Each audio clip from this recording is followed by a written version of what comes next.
प्यारे दोस्तों, जेल का मतलब हमेशा तंग कोठरी, जंजीरें और सख्त सजाएं नहीं होता। क्या आप यकीन करेंगे कि दुनिया में एक ऐसी जेल भी मौजूद है जहां कैदी ना सिर्फ आजादाना घूमते हैं बल्कि उनके पास 5 स्टार होटल जैसी सहूलतें भी मौजूद होती हैं। वहां के कैदियों की रोजमर्रा जिंदगी आपके और मेरे रोजमर्रा मामूलात से कहीं ज्यादा आरामदेह है। लेकिन आखिर वो कौन सा मुल्क है जहाँ कैदियों के साथ इस कदर नरम रवैया अपनाया जाता है? क्या इस नरम रवैये के बावजूद वहाँ जराइम की शरह ज्यादा नहीं होगी या फिर नरमी जराइम के खात्मे का राज है?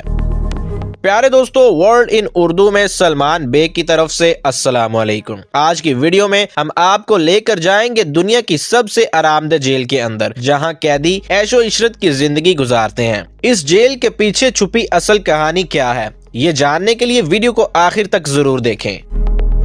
दुनिया के अक्सर ममालिक में जेलों का नाम सुनते ही एक तारीक और खौफनाक जगह का तस्वर जहन में आता है, जहां कैदियों को सजाएं दी जाती हैं, सख्त मेहनत करवाई जाती है और उनके साथ सख्ती से पेश आया जाता है। लेकिन नॉर्वे में सूरत हाल बिल्कुल मुख्तलिफ है। नॉर्वे की हाल्डन प्रिजन को दुनिया की सबसे आरामदेह जेल कहा जाता है, जहाँ कैदियों को वो सहूलियात दी जाती हैं जो कई ममालिक के आम शहरियों को भी मुयस्सर नहीं होती। लेकिन सवाल ये है कि नॉर्वे जैसा मुल्क जो यूरोप के शुमाल में वाक़या है और अपनी खूबसूरती और पुरअमन माहौल के लिए जाना जाता है, वो कैदियों के साथ ऐसा रवैया क्यों रखता है? अगर बात करें हाल्डन प्रिजन की सहूलियात की, तो हर कैदी के पास एक अलग प्राइवेट कमरा होता है जिसमें आरामदेह बेड, फ्लैट स्क्रीन टीवी, अपनी जाती अलमारी और एक मुकम्मल बाथरूम मौजूद होता है। कैदियों को दिन भर खुली जगहों पर घूमने की इजाजत होती है, जहां वो खेल भी सकते हैं, वॉक कर सकते हैं या बागबानी जैसे मशागिल में वक्त गुजार सकते हैं। जेल के अंदर एक मुकम्मल म्यूजिक स्टूडियो मौजूद है,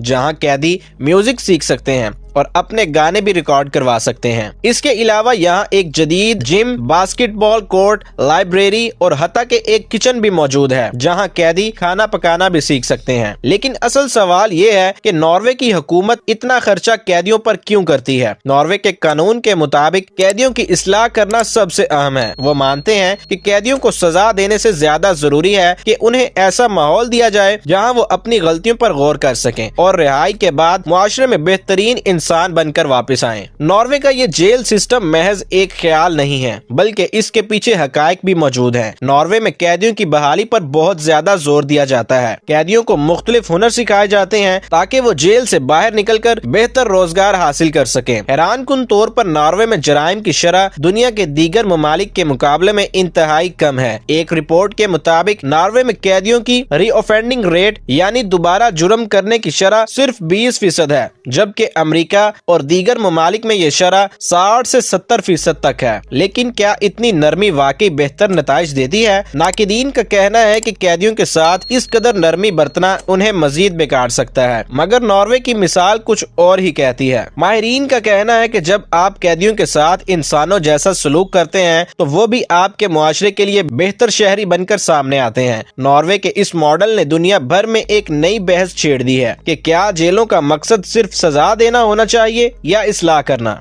तो दोस्तों, आपका इस बारे में क्या ख्याल है? क्या हमारे मुल्क समेत दीगर ममालिक को भी नॉर्वे के इस मॉडल से सीखना चाहिए? क्या आप समझते हैं कि जेल का मतलब सिर्फ सजा ही होना चाहिए? अपनी कीमती राय जरूर दिया करें। अगर आपको वीडियो पसंद आई हो तो वीडियो को लाइक कर दें और हमारे चैनल वर्ल्ड इन उर्दू को सब्सक्राइब कर दें। मिलेंगे एक नई वीडियो के साथ, तब तक के लिए अल्लाह हाफिज।